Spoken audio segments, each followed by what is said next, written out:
hello hello के छ अलि चल्ली ठिक छ अलिअलि बिजोग छ रे सुतेर हो र नानी ए हजुर सुतेपछि बिजोग हुन्छ है हुन्छ नि हातपात हुन्छ ए नसुत्दाखेरि के हुन्छ नसुत्दाखेरि त खुट्टा लागेको नानी हिँड्छन् हो र दौडिन्छन् कहाँ जाँदै हुनुहुन्छ त नि अहिले अनि माइतबाट गएर रुममा माइतबाट घर जाँदै हुनुहुन्छ है हजुर माइतमा कति दिन बस्नुभयो त एक दिन एक रात है एक रात एक दिन ए के खानुभयो मिठो मिठो चिज के दिनुभयो आमा बाबाले आमाले के हो रे लोकल कुखुराको मासु हजुर माइत आउनु र जानुमा कस्तो हुने रहेछ अनुभव माइत आउँदा चाहिँ कस्तो हुने माइत आउँदा खुसी लाग्छ अब अनि यही हो छोरीको जात घर जाँदाखेरि दुःखी हुन्छ है दुःखी त हुन्न अनि के हुन्छ त अनि फेरि त्यही पनि पाहुना बनेर आइन्छ नि ए, पाहुना भनेर सधैँभरि बस्नु पाइन्छ र हो र त्यो कहाँ मजा लाग्छ तिमीलाई अहिले जता गयो उतै मजा लाग्छ मलाई मलाई यो ठाउँ जानु नपरे हुन्थ्यो जस्तो लाग्दैन ए, भनेपछि यस्तो दामी सोच यस्तो सोच तपाईँको तपाईँको सोच नि मलाई त के हो रे ससुराली ल्याउँदा कस्तो हुन्छ मलाई त ससुराली कि नआम नआम हुन्छ कि त्यो भागो हुन्छ कि मलाई त त्यही हो अब आउँदाखेरि खुसी लाग्छ एकदम जानु मन लागेको ससुराली आउँदा खुसी हुन्छु जाँदा पनि खुसी हुन्छु आफ्टर लङ टाइम पछि आएको त्यसपछि खुसी लाग्छ सुन्नुभयो टाढाको माया मिठो धेरै पछिको भेट मिठो दिनका दिन आइरहेको त त्यही त माइत पनि एकैचोटि आउनुपर्छ अरे के एक दिन साँझ आउने दिनभरि बसेर फेरि साँझ फर्किने तरिकाले आएपछि बल्ल मोह माया हुन्छ अरे कि हो कि नै यस्तो मतलब तिमीलाई परेछ कि नै पहिला पहिला पर्थ्यो के हुन्थ्यो अब पहिला त टाढा अलि दिन बस्न पाए हुन्थ्यो लाग्थ्यो अन्त एक दिन आयो गयो भनेपछि त्यस्तो छैन मलाई पाएर कति खुसी छौ खुसी छु यत्रो छोरी छ हो र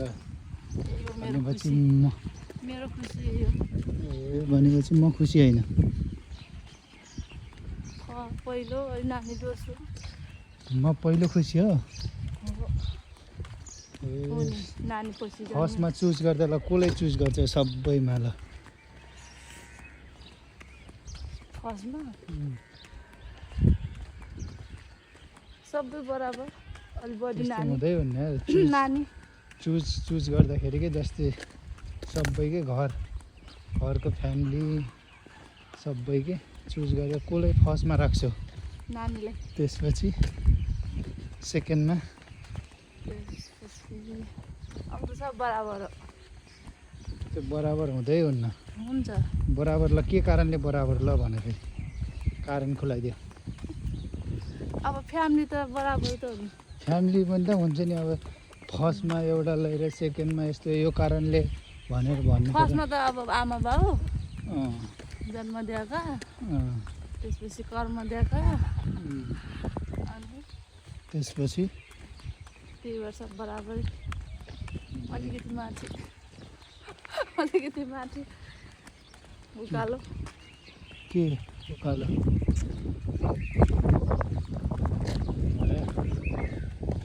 सबै बराबरै हो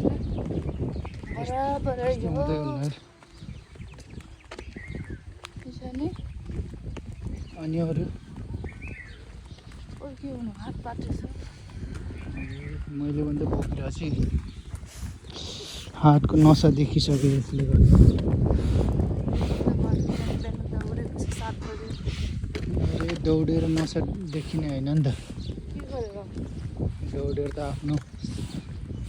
उसको लागि दौडिन्छु म त बिहान बिहानै पसिना निकालेपछि ज्यान हल्का हुन्छ नि त होइन र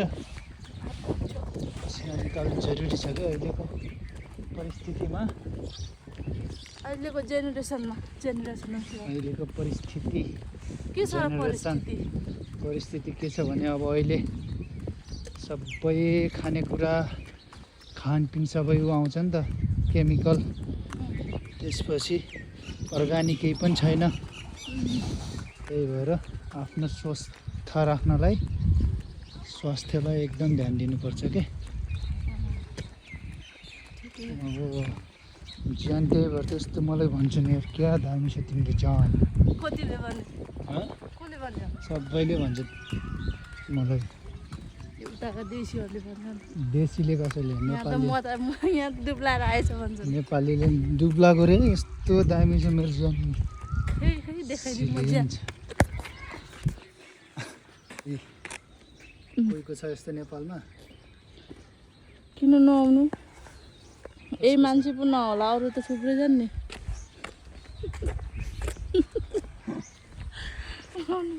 होइन बार ठिकै छ सर्लाक्क ज्यान बहुत मेरो एकदम मिलेको ज्यान छ कि बुझ्यो ल